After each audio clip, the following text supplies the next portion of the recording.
چیزوں سے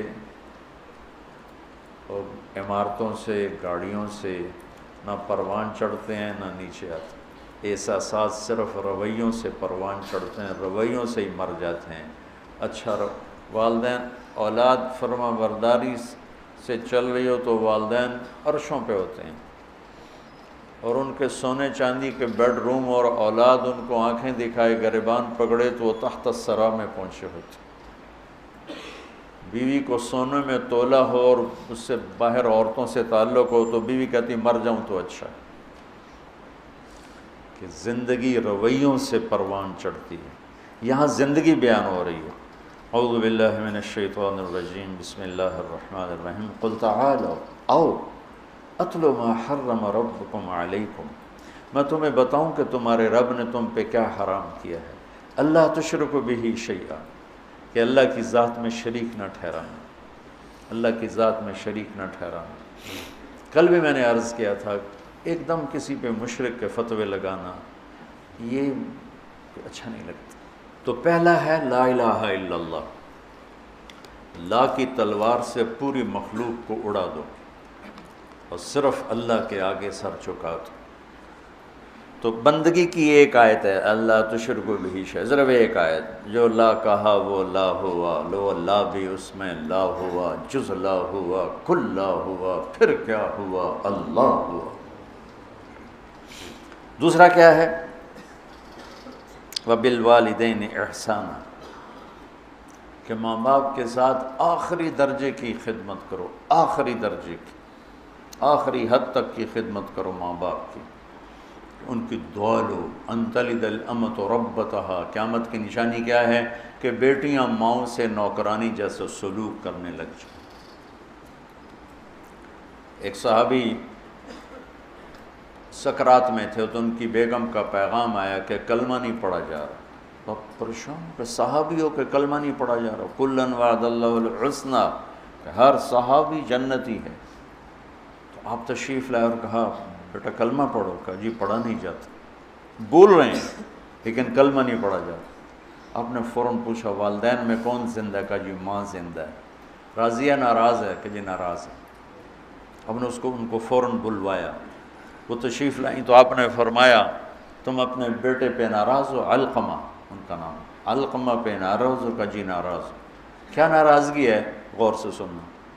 یا رسول اللہ بہت نیک بچہ ہے، دین کی کوئی ناراضگی نہیں، راتوں کو اٹھتا ہے، نماز پڑھتا ہے، قرآن پڑھتا ہے، دن میں روزہ رکھتا ہے، لیکن جب مجھ سے بات کرتا ہے تو بدتمیز ہو کے کرتا ہے، بس اس سے میرا دل ٹوٹ گیا۔ زبان کی شدت، زبان کی شدت، زبان کی سختی۔ آج کل تو اولادیں ماں باپ کو مار رہی ہیں، پٹائیاں کر رہی ہیں، ہمارے دیہاتوں میں تو عام ہے۔ باپ کو بھی بات کرتے ہیں تو گالی دے کر بات کرتے ہیں، ماں سے بات کرتے ہیں گالی دے کر بات کرتے ہیں۔ اور میرے نبی نے کیا فرمایا تھا کہ کفر کے پھیلنے پر قیامت آئے گی، جب دنیا میں کوئی انسان مسلمان نہیں ہوگا قیامت آئے گی، لیکن میرے نبی نے فرمایا جب ماؤں کو ذلیل کیا جائے گا قیامت آ جائے گی۔ کہا یا رسول اللہ مجھے اس کے دین کا گلہ نہیں، مجھے اس کے اخلاق کا گلہ ہے، مجھ سے بات کرتا ہے تو بدتمیز ہو کے کرتا، تو میرا دل ٹوٹ گیا۔ تو آپ نے فرمایا معاف کرو گی؟ کہ میرا جی نہیں چاہتا۔ آپ نے فرمایا میں آگ لگا دوں سفارش کرو گی؟ کہا نہیں اتنا تو نہیں چاہتا۔ کہ تو نے معاف نہ کیا تو سیدھا اللہ کی آگ میں جائے گا۔ کہا اچھا یا رسول اللہ میں معاف کرتا ہوں۔ آپ نے کہا کہو لا الہ الا اللہ، تو نے لا الہ الا اللہ کا ہر جان نکل گئی۔ پھر آپ نے ان کے جنازے میں شرکت فرمائی اور ان کے تدفین میں شرکت فرمائی، اور دفن کے بعد فرمایا سنو جس نے ماں باپ کو دکھ دیا اس پہ اللہ کی لعنت، اس پہ فرشتوں کی لعنت، اس پہ زمین آسمان کی لعنت، نہ ان کی نماز قبول ہے، نہ روزہ قبول ہے، نہ صدقہ قبول ہے۔ تو بالوالدین احسانا، کہ والدین کے احسان کیا ہوتا ہے؟ کسی عمل کو اعلیٰ سے اعلیٰ درجے پر کرنا، اس کا نام عربی میں احسان ہے۔ ہماری اردو میں احسان اور معنی میں آتا ہے۔ وَلَا تَقْتُلُوا أَوْلَادَكُم مِّنْ إِمْلَاقٍ نَحْنُ نَرْزُقُكُمْ وَإِيَّاهُمْ، اپنی اولاد کو بھوک کی وجہ سے قتل مت کرو، ہم تمہیں بھی دیں گے اور ان کو بھی دیں گے۔ سورہ بنی اسرائیل میں یہی آیت ہے لا تقتلوا اولادکم خشیۃ املاق، نحن نرزقهم وإياكم، یہاں ہے لا تقتلوا اولادکم من املاق، نحن نرزقکم وإیاہم۔ یہ قرآن کی خوبصورتی ہے، یہ قرآن کا حسن ہے، یہ قرآن کا جمال ہے، سبحان اللہ۔ سورہ یاسین میں جاء من اقصى المدینۃ رجل یسعی، اور سورہ قصص میں جاء رجل من اقصى المدینۃ یسعی۔ ایک ہی جملہ ہے، ایک جگہ رجل کو پہلے، ایک جگہ رجل کو بعد میں، سبحان اللہ۔ اذ ارسلنا الیہم اثنین فکذبوہما فعززناہم بثالث، وہ تین جو انبیاء آئے تھے ان کو لوگوں نے جھٹلایا، تو ایک آدمی ان کی مدد، حبیب نجار، ان کی مدد کے لیے دوڑتا ہوا آیا۔ یہ نہ کوئی یہاں موت کا مسئلہ ہے، نہ زندگی کا مسئلہ ہے، تائید اور تردید کا مسئلہ ہے۔ قوم رد کر چکی ہے، وہ چاہتا ہے کہ ان کی تائید ہو، تو یہاں رجل آخر میں ہے۔ موسیٰ علیہ السلام ایک آدمی کو قتل کر چکے ہیں، اور ایک آدمی، وہ خبر پہنچ چکی ہے، وہاں فیصلہ ہو چکا ہے اسے قتل کیا جائے، تو ایک آدمی وہاں سے دوڑ لگاتا ہوا آتا ہے، آ کے یہ بتانے کے لیے موسیٰ ان الملأ یأتمرون بک، تیرے تو وہاں قتل کے مشورے ہو رہے ہیں، بھاگ جا۔ تو یہاں آنے والے کی جو اہمیت ہے وہ بہت زیادہ ہے، کوئی ایک زندگی موت کا بن رہا ہے مسئلہ، تو یہاں رجل کو پہلے ذکر کیا۔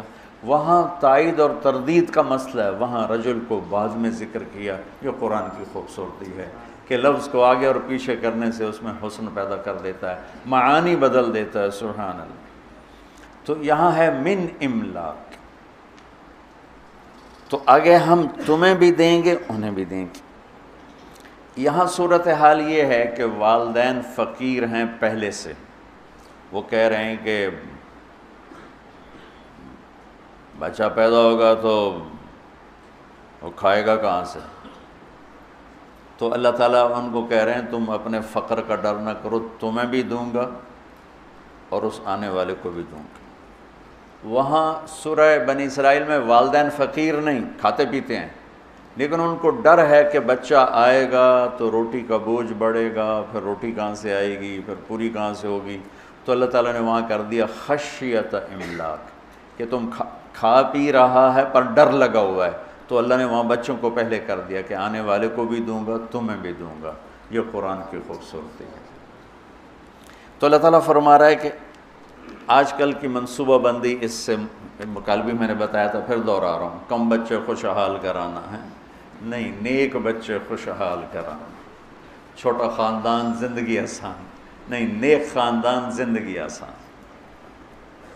ہماری ایک چاچی تھیں، وہ ہماری فیملی کی اس نسل میں تھیں جہاں عورتیں بانجھ ہوتی ہیں، یا اولاد ہوتی نہیں، یا زیادہ زیادہ دو، زیادہ، تو اس کے قدرتی دو ہوئے، ایک بیٹا ایک بیٹی، بیٹی کی بھی شادی ہو گئی، بیٹے کی بھی شادی ہو گئی، چاچی پہ چھکر لی، آکھے شالہ کسے دے دو نومن، شالہ کسے دے دو نومن، کیا وہ دیواروں سے بات کرے یا نوکرانیوں سے بات کرے، کس سے بات کرے، کوئی بات کرنا ہے 8-7 تو منٹ، کوئی اگو، کوئی پچھوں، کوئی کھبے، کوئی سچ، کوئی روندہ پہ ہے، کوئی ہنسدہ پہ ہے، کوئی لڑدہ پہ ہے، تو ماں باپ بھی مشغول ہوتے ہیں، اور دو بچے دو ہی اچھے، ارے بھائی بچے نیک اچھے 2 ہوں 10 ہوں، نیک ہیں تو شکر ہے اللہ کا، اور بدکار ہوں، ایک ہی ہو بدکار ہو تو کیا کرو گے، ساری زندگی روتے رہو، پیٹتے رہو۔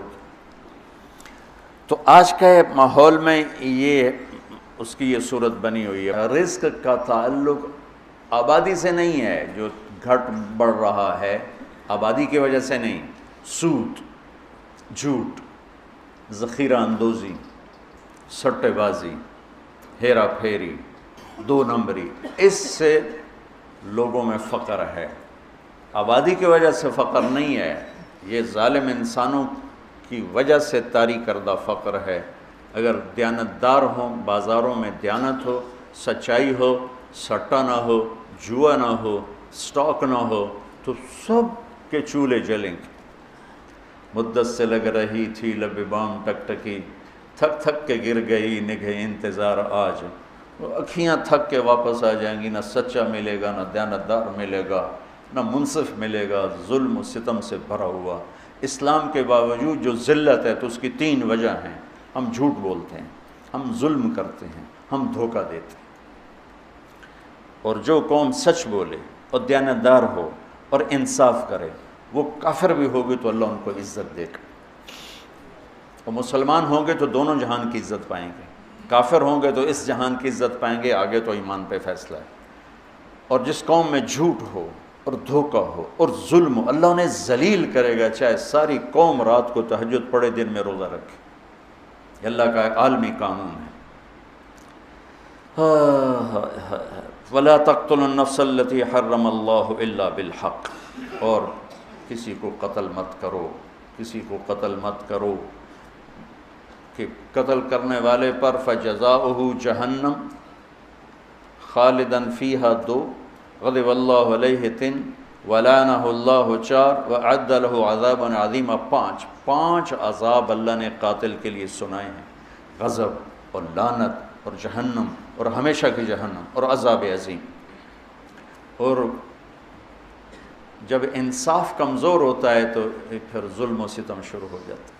ہماری عدالتیں انصاف ہی نہیں دیتی، ہمارے جج بکے ہوئے، ہمارے وکیل بکے ہوئے، اور ان سے پہلے ہمارے عوام ظلم و ستم کی انتہا کیے ہوئے ہیں کہ بے گناہوں کے نام بھی پرچے میں لکھوا دیتے ہیں، اور وہ بھی قتل کے۔ مولوی عباد اللہ صاحب جیلوں میں جاتے ہیں، میں بھی ان کے ساتھ گیا ہوں لیکن زیادہ نہیں، کتنے بے گناہ لوگ وہاں سزائیں بھگت رہے۔ یہ تو کل ہو گئی تھی، میں نے اس کو دوبارہ دہرا دیا چونکہ یہ زندگی سے متعلق اور بہت اہم مضمون تھا، اس لیے میں نے اس کو دوبارہ دہرایا۔ پھر اللہ کہتا ہے ذالکم وصاکم بہ لعلکم تعقلون، یہ تمہارا رب تمہیں وصیت کر رہا تھا کہ تم عقل والے بنو۔ میں نے کہا تھا ارض واسعہ، سرسبز زمین، گل و گلزار سے بھری ہوئی زمین کو ارض واسعہ کہتے ہیں۔ وہ کلام جو دل کی زمین کو گل و گلزار بنا دے اسے وصیت کہتے ہیں۔ تو اللہ کہہ رہا ہے یہ میں تمہیں بار بار وصیت کروں گا، وصا، اوصا ایک دفعہ، وصا بار بار۔ یہ وہ مضمون ہے جو بار بار بیان ہونا چاہیے، اور میری یہ فریاد ہے کہ ہمارے خطیبوں نے ان مضامین کو بیان کرنا چھوڑ کر انتہائی غیر ضروری چیزوں کو ممبر پر آ کے بٹھا دیا۔ پھر اس کے بعد اللہ تعالیٰ دوسری وصیت فرماتا ہے وَلَا تَقْرَبُوا مَالَ الْيَتِيمِ إِلَّا بِالَّتِي هِيَ أَحْسَنُ حَتَّى يَبْلُغَ أَشُدَّهُ، یتیم کے مال کے قریب نہ جانا سوائے خوبصورت طریقے کے یہاں تک کہ وہ بالغ ہو جائے۔ یہ یہاں یتیم کے مال کے قریب یہ اس معاشرت کا حکم ہے۔ اس زمانے میں جہاد ہو رہا تھا، شہادتیں ہوتی تھیں، جوان بچیاں بیوہ ہو جاتی تھیں، چھوٹے بچے یتیم ہو جاتے تھے، اور معاشرت اسلامی تھی، ان کی فوری شادی ہو جاتی تھی۔ تو شہید ہونے والا یا ویسی جوانی میں مر جانے والا، اس کی کوئی جائیداد ہوتی تھی، یہ شادی کرنے والا ان یتیم بچوں کا بھی کفیل بنتا تھا، اور اس کے باپ کی طرف سے جن کو جائیداد ملتی اس کا بھی کفیل بنتا تھا۔ تو عربوں میں یہ پہلے سے دستور تھا، تو وہ جو شادی کرتا تھا وہ بعض اوقات اس مال پہ قابض ہو جاتا تھا، جب اسلام نہیں تھا اس مال پہ قابض ہو جاتا تھا۔ تو اللہ تعالیٰ نے اسلام آیا تو اللہ نے خوبصورت کر کے اسے زندگی کا راستہ بتایا کہ اگر تجھے ضرورت ہے، یتیموں کی کفالت کے لیے پیسہ چاہیے، تجھے اپنی ضرورت کے لیے پیسہ چاہیے، تو ضرورت کے بقدر استعمال کر، باقی یتیم کا مال ہے، یتیم کے مال کو تو ہدیہ بھی نہیں دیا جا سکتا۔ جب میرے نبی مدینہ پہنچے تو آپ کو جگہ پسند آئی مسجد کے لیے، تو پتہ چلا وہ 2 یتیم بچوں کی تھی، اور اسعد بن زرارہ رضی اللہ تعالیٰ عنہ ان کے کفیل تھے۔ تو آپ نے ان کو بلا کر فرمایا کہ یہ زمین ہمیں چاہیے مسجد کے لیے۔ ان کا یا رسول اللہ ہم گفٹ کرتے ہیں مسجد کے لیے۔ کہا نہیں، یہ یتیم کا مال ہے، یہ گفٹ نہیں ہو سکتا۔ وہ بڑے ہوتے، بالغ ہوتے پھر ٹھیک تھا، وہ بچے ہیں اور تم وکیل ہو، تم نہیں گفٹ کر سکتے۔ کہا اچھا یا رسول اللہ آپ قیمت لگوائیں، جتنی قیمت لگے گی اس سے کم پہ آپ کو دے دیں گے۔ آپ نے کہا ٹھیک ہے۔ تو اس کی قیمت لگوائی گئی 7 دینار، جو میرے نبی نے مسجد بنائی اس کی زمین کی قیمت لگی 7 دینار۔ تو اسد بن زرارہ نے عرض کیا تھا کہ ہم قیمت گھٹا دیں گے، تو آپ نے اس کو بلا کر فرمایا یہ بچوں کی زمین کی قیمت لگی ہے 7 دینار اور میں دے رہا ہوں 10 دینار۔ اوہ ہو، آج کل ایک اور بڑی بے حسی، مجھے اس پر یہ یاد آ گیا، کوئی بھائی پھنس جائے نا، نقصان ہو جاتا ہے، فراڈ ہو جاتا ہے، پھر وہ اپنا گھر بیچنے پہ آتا ہے یا پلاٹ بیچنے پہ آتا ہے یا دکان بیچنے پہ آتا ہے تو روپے کی چیز 4 آنے کی قیمت لگاتا ہے۔ اور مجھے ایک پراپرٹی ڈیلر کہنے لگا کہ جی مجھے فلاں بڑے تاجر کا فون آیا کہ کوئی مرغہ پھنسا نہیں۔ میں نے کہا کیا مطلب مرغہ پھنسا نہیں؟ کہا کہ کوئی ایسا آدمی جو مجبور ہو گیا ہو جائیداد بیچنے پر اور اس کو نقصان ہو چکا ہو، تو کوئی ایسا تو بتاؤ تاکہ ہم تھوڑے پیسوں پہ خرید لیں۔ تو قریب سے صبح کے سیر کر رہے تھے، ایک گھر کے قریب سے گزر گیا، جیسے یہ گھر والا ہے، اس کا گھر 24 کروڑ کا ہے، 6 کنال ہے، اور اس کی قیمت لگ رہی ہے میکسیمم 18 کروڑ، چونکہ یہ پھنسا ہوا ہے، یہ گھر بیچ کے قرضے دینا چاہتا ہے اور سب کو پتہ ہے یہ بیچے بغیر رہ نہیں سکتا، تو 24 کروڑ کی چیز 18 کروڑ اس کا لگا رہے ہیں، اور اس کو مرغہ کہہ رہے ہیں، کوئی مرغہ پھنسا تو نہیں۔ میں نے کہا اگر میں ہوتا تو میں 24 کروڑ کے 30 کروڑ دیتی، کہ 24 کروڑ سے اپنے قرضے اتارے اور اوپر والے 6 کروڑ سے اپنا کاروبار کرے۔ مسلمان سخی ہوتا ہے، ظلم و ستم کی انتہا ہے کہ ایسے بے رحم ہیں، پیسے کے معاملے میں ایسے بے رحم ہیں، اور اچھے اچھے داڑھیوں والے نمازی پرہیزگار محراب ماتھے پر، لیکن پیسے کا نام آتے ہی وہ ایسے سنگ دل ہو جاتے ہیں جیسے ان کے سینے میں دل نہیں، پتھر کا کوئی ٹکڑا، کوئی دھڑکنے والا دل نہیں ہے بلکہ ایک کھٹکنے والا پتھر کا ٹکڑا رکھا ہوا۔ تو میرا اللہ مال کے خرچ کو یہاں ہمیں سکھا رہا ہے کہ مال کا خرچ احتیاط سے کرو، دیانتداری سے کرو، وَأَوْفُوا الْكَيْلَ وَالْمِيزَانَ بِالْقِسْطِ، اور ناپ تول میں کمی نہ کرو۔ قوم شعیب تباہ و برباد ہو گئی ناپ تول میں کمی کی وجہ سے۔ وَيْلٌ لِّلْمُطَفِّفِينَ الَّذِينَ إِذَا اكْتَالُوا عَلَى النَّاسِ يَسْتَوْفُونَ وَإِذَا كَالُوهُمْ أَوْ وَزَنُوهُمْ يُخْسِرُونَ أَلَا يَظُنُّ أُولَٰئِكَ أَنَّهُمْ مَبْعُوثُونَ لِيَوْمٍ عَظِيمٍ يَوْمَ يَقُومُ النَّاسُ لِرَبِّ الْعَالَمِينَ كَلَّا إِنَّ كِتَابَ الْفُجَّارِ لَفِي سِجِّينٍ۔ کتنی ڈانٹ آئی ہے یہ ناپ تول میں کمی کرنے والے، یہ جتنے کپڑے والے ہیں انہوں نے گز کو میٹر بنایا ہوا ہے، ہر پیمائش میں 3 انچ مار لیتے ہیں، ہر پیمائش میں 3 انچ۔ علامہ قرطبی کا ایک واقعہ تذکرہ میں کہ قرطبہ کے بازار میں صبح صبح ایک دکاندار اپنے ترازو کو توڑ رہا تھا، تو دائیں والے نے پوچھا بھائی کیوں توڑ رہے ہو؟ کہا بھائی بس میری توبہ میری توبہ، میں تو ڈر گیا ہوں کہ آج ہمارا پڑوسی مر رہا تھا اور ہم سب اس کو کلمہ پڑھا رہے تھے، وہ کہہ رہا تھا نہیں پڑھا جا رہا نہیں پڑھا جا رہا۔ ہم نے پوچھا کیوں نہیں پڑھا جا رہا؟ کہنے لگا میرے ترازو کا کانٹا میرے یہاں چبھا پڑا ہے، میرے ترازو کا کانٹا یہاں چبھا ہوا ہے، مجھ سے پڑھا نہیں جا رہا۔ وہ اس ڈنڈی مارنے پر اس نے کتنی دنیا بنائی ہوگی۔ ایک کپڑے کا تاجر 3 انچ مار لیتا ہے اگلے کے، کتنے انچ مار لے گا، اور جاتے ہوئے کلمے سے محروم ہوگا تکیل ہے کہ مٹی تو سو لیتے گا۔ میرا سارا بازار بددیانتی بددیانتی بددیانتی، اور اس میں کوئی تمیز نہیں، داڑھی والا بغیر داڑھی والا، نمازی بے نمازی، کوئی تمیز۔ پرانی بات ہے، ایک دکاندار کہنے لگا جی میں قرآن پڑھ رہا تھا، ایک گاہک آ گیا جی تسی قرآن پڑھ رہے ہو؟ میں کہا تہاڈے کول ہی سودا لے لواں۔ میں جی 16 روپے میٹر دا کپڑا 48 روپے میٹر انہوں بیچا۔ میں کہا چنگی تھوک لائیے، اس نے تیرے قرآن پہ اعتماد کیا، تو نے یہ ظلم کیا۔ تو جب معاملات آتے ہیں تو سب کا مذہب پیسہ بن جاتے ہیں، اور اس طرح پھسلتے ہیں لوگ، اس طرح پھسلتے ہیں، 4 آنے 2 ٹکے پر ایمان بیچ دیتے ہیں۔ مسلمان کا سرمایہ ایمان ہے، مسلمان کا سرمایہ اس کی عزت ہے، اس کی آبرو ہے، اس کی غیرت ہے، اس کا ضمیر ہے، اس کی آخرت ہے۔ یہ چند ٹکے بچا کر اپنی ایمان، اپنی عزت، اپنی غیرت ہر شے داؤ پہ لگا دیتے۔ یہاں ہم ہمارے عزیزوں میں سے ایک نے اپنے بچے کو بٹھایا ایک دکان پر، وہ دکان والے داڑھی والے نماز مسجد میں جا کے پڑھتے ہیں جب اذان ہوتی ہے، اور 4 مہینے بعد اس کو بھگا دیا۔ میں نے اس سے پوچھا اس بچے سے کہ تمہیں کیوں بھگا دیا؟ کہا جی میں سچ بتاتا تھا تو وہ مجھ پر ناراض ہوتے تھے کہ تو تو میرا کاروبار برباد کریں گا سچ بول کے، چل چھٹی کر، تو مجھے بھگا دیا۔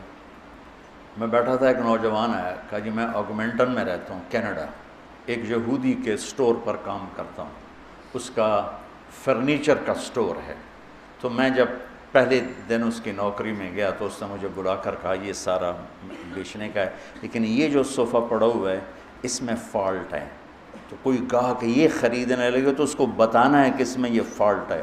تو جو کہ میں پاکستانی تھا، میں نے کہا جی چھپانا ہے کہ بتانا ہے؟ اس نے کہا میرے بھائی بتانا ہے، چھپانا نہیں، بتانا ہے۔ ہم ایٹمی طاقت ہیں لیکن ذلت اور پستی کی انتہا پر ہیں۔ دنیا کی 7ویں بڑی ہماری فوج ہے اور ہم پستی کے اسفل سافلین میں پہنچے ہوئے ہیں، جھوٹ کی وجہ سے، بددیانتی کی وجہ سے، کھوٹ کی وجہ سے، ملاوٹ کی وجہ سے۔ انسانیت اور انسانی اقدار ملیا میٹ کر کے رکھتے، تو میرا اللہ کہتا ہے اوفوا الکیل والمیزان بالقسط، کہ تولو، صحیح تولو،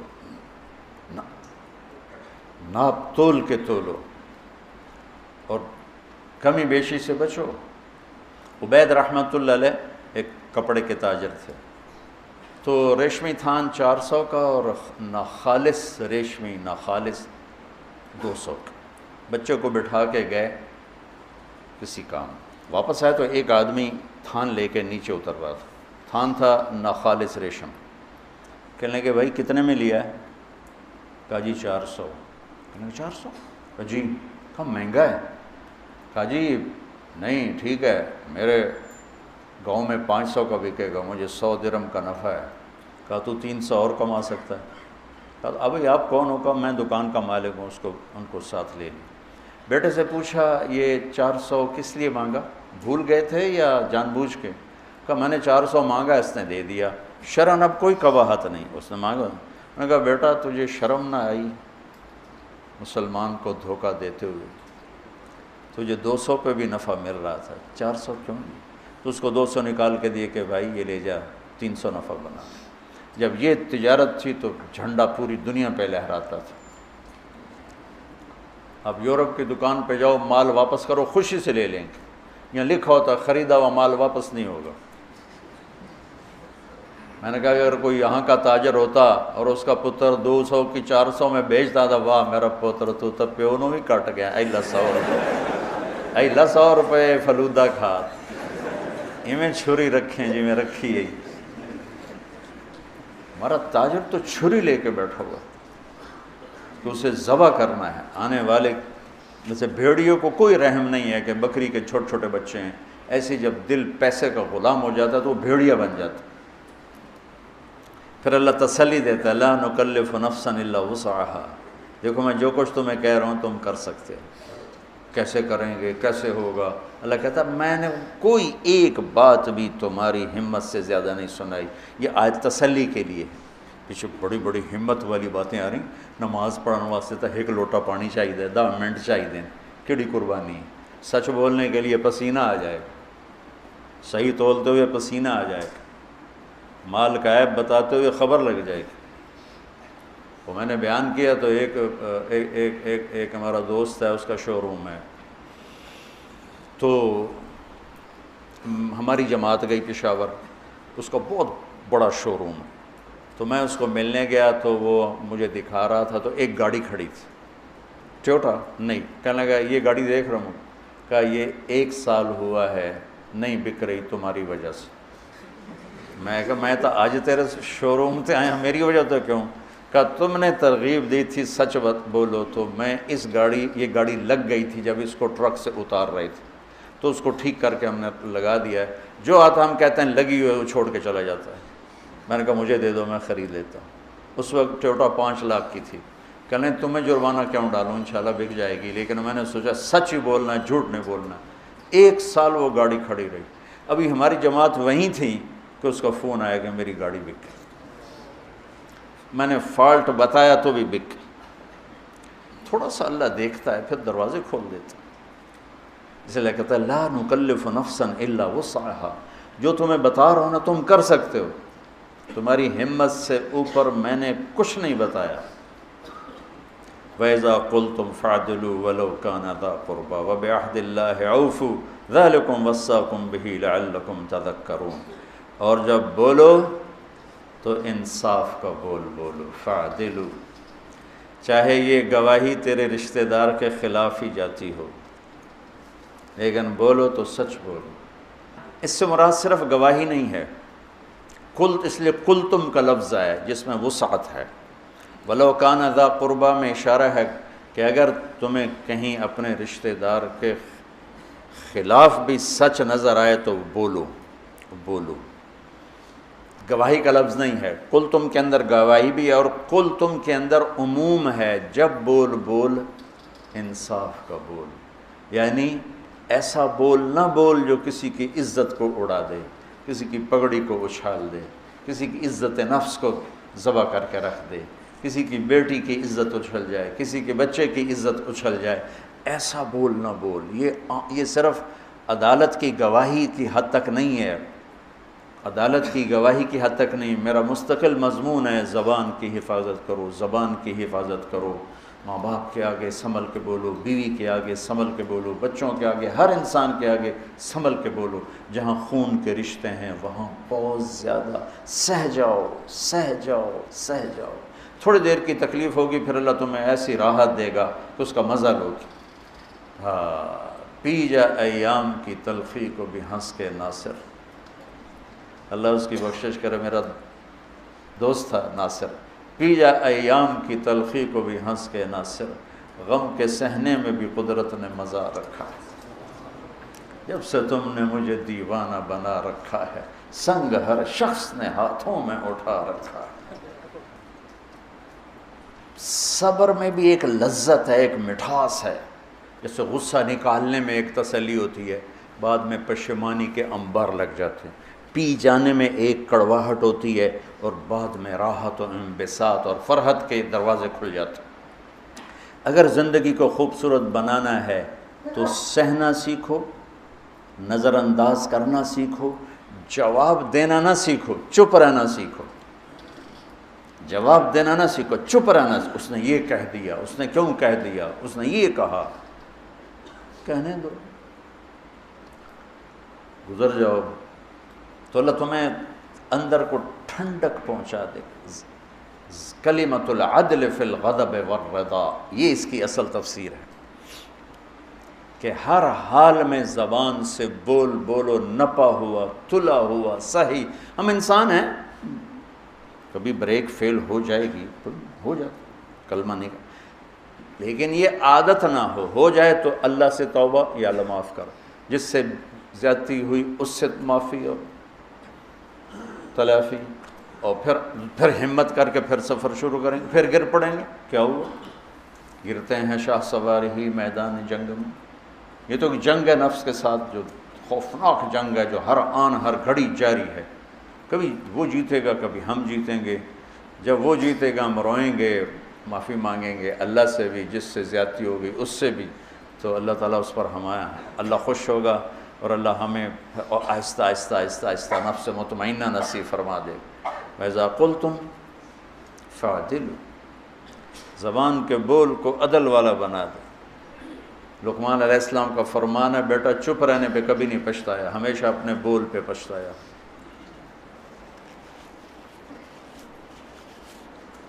ابو دجانہ رضی اللہ تعالیٰ عنہ فرماتے ہیں، جو بدری صحابی، احد کے صحابی، حدیبیہ کے صحابی، سارے سفروں میں اللہ کے نبی کے ساتھ رہے. ایسے چند لوگ ہیں، 1.25 لاکھ صحابوں میں چند لوگ ہیں جو ہر سفر میں ساتھ رہے.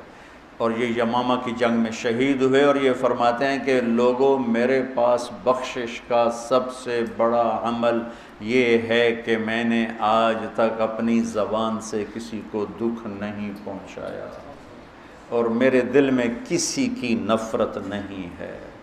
سبحان اللہ، سوچو تو صحیح، ایک آدمی جنگ بدر میں شریک ہوتا ہے اور اللہ تعالیٰ ان کو کہتا ہے جاؤ جو مرضی کرو میں نے معاف کر دیا، تو وہ کہتے ہیں میں جنگ بدر میں شریک ہوں، میری بخشش کا سب سے بڑا عمل وہ حدیبیہ میں شریک ہوا، لقد رضی اللہ عن المؤمنین، وہ کہتے ہیں میرا حدیبیہ کا عمل میری بخشش کا ہے کہ اللہ نے کہا میں راضی ہو گیا۔ وہ اور احد کی جنگ میں آپ نے تلوار اٹھائی ہے، کون لے گا تلوار؟ تو کئی لوگ کھڑے ہو گئے، آپ نے کہا اس کا حق کون ادا کرے گا؟ پھر سارے بیٹھ گئے، 3 آدمی کھڑے رہے، عمر، زبیر، ابو دجانہ رضی اللہ تعالیٰ عنہ۔ تو آپ نے وہ تلوار ابو دجانہ کو دی، تو زبیر رضی اللہ تعالیٰ عنہ کو خیال آیا کہ میں اس سے بڑا شاہ سوار ہوں، اور تھے بھی اس میں کوئی شک نہیں، 1000 پہ بھاری تھی، مجھے تلوار نہیں دی، اس کو کیوں دی ہے؟ کہ اللہ ارین ما یصنع، میں دیکھوں گا یہ کیا کرتا ہے۔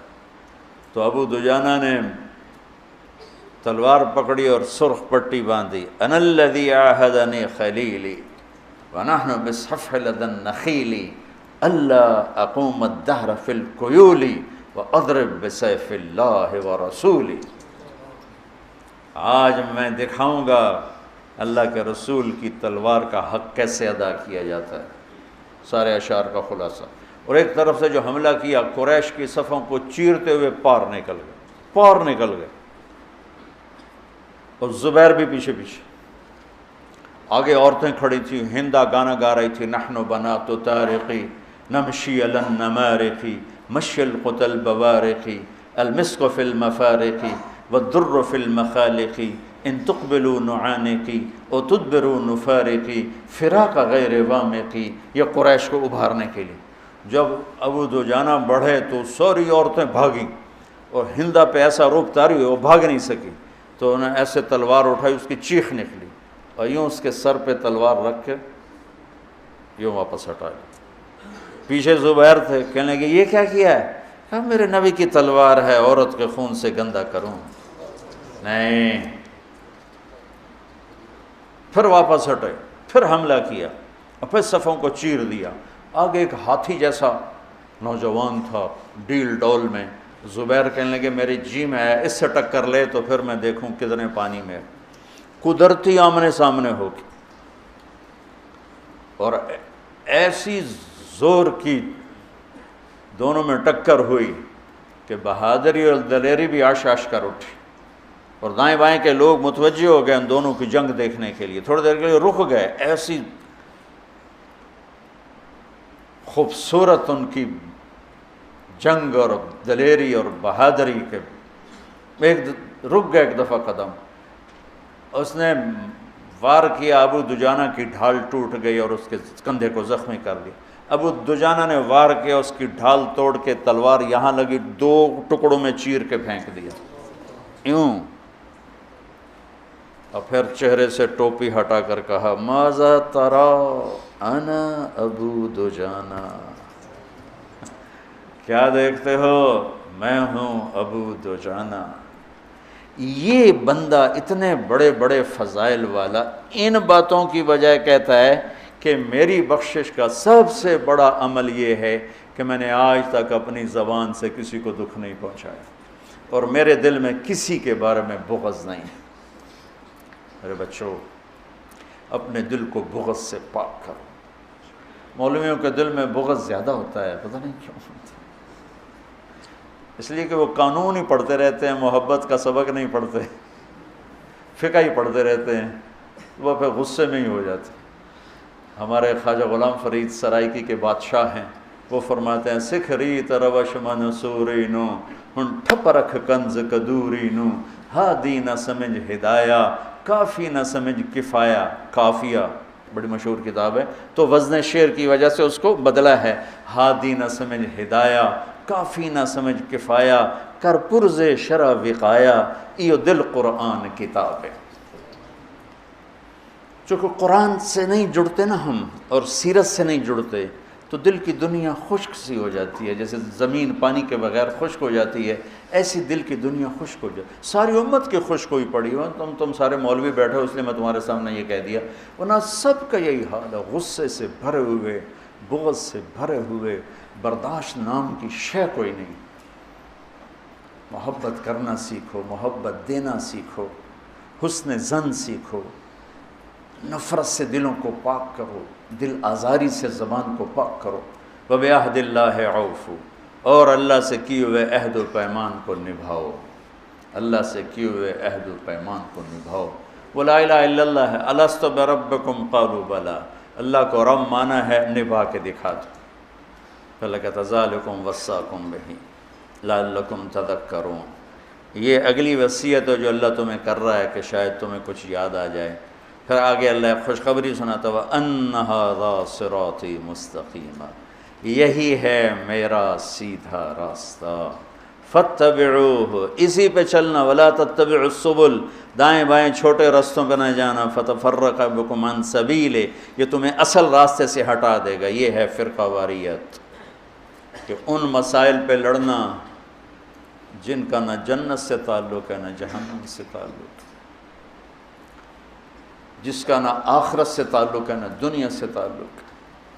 تو میرا اللہ کہہ رہا ہے ان چکروں میں نہ پڑنا، ہاتھ یہاں باندھنے ہیں کہ یہاں باندھنے ہیں کہ چھوڑنے ہیں، رفع یدین کرنا ہے یا چھوڑنا ہے، سورۃ فاتحہ پڑھنی ہے یا نہیں پڑھنی ہے، یہ بھی کوئی لڑنے کی چیز ہے؟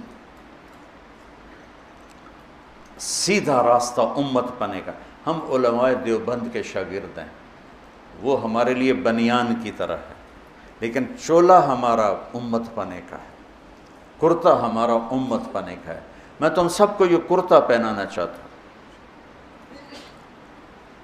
کہ ہم علماء دیوبند کی تشریح دین پر راضی ہیں اور ان کے دلائل کو ہم قبول کرتے ہیں، لیکن باقیوں کو عزت دیتے ہیں، احترام کرتے ہیں۔ ہم کرتا پہنتے ہیں محمدی۔ آگے میرے نبی کے دین کی تشریح میں عقائد میں بھی اختلاف ہے، اعمال میں بھی اختلاف ہے، ترجیحات میں بھی اختلاف ہے، یہ سب انشاءاللہ جنت میں جائیں گے۔ جو لا الہ الا اللہ محمد رسول اللہ کا قائل ہے، اسی پہ مر گئے، انشاءاللہ جنت میں جائے گا۔ ہم نہ ٹھیکیدار بنے، اے بھی کافر، اے بھی کافر، اے بھی کافر، اے بھی کافر، جنت اچ کہیں جاؤنا ویلی پہ ہی رہے گی۔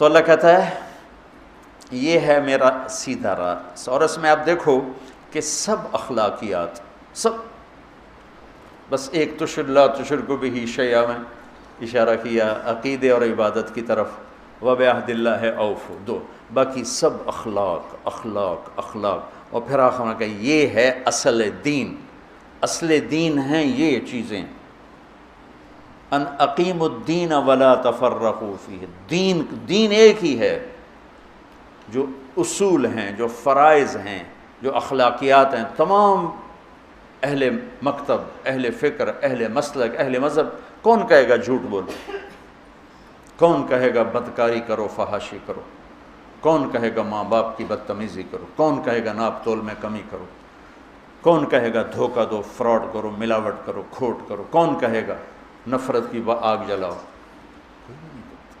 یہ ہیں وہ صراط مستقیم والی صفات جس پر چل کر ہم سیدھے آنکھیں بند کر کے چلیں، دوڑتے چلے جائیں۔ باقی سب چھوٹی چھوٹی سڑکیں ہیں، گم ہو جائیں گے، یہ موٹر وے ہے، گاڑی ڈالو اور چلو، سزوکی بھی پار۔ یہ بہت بڑی وصیت ہے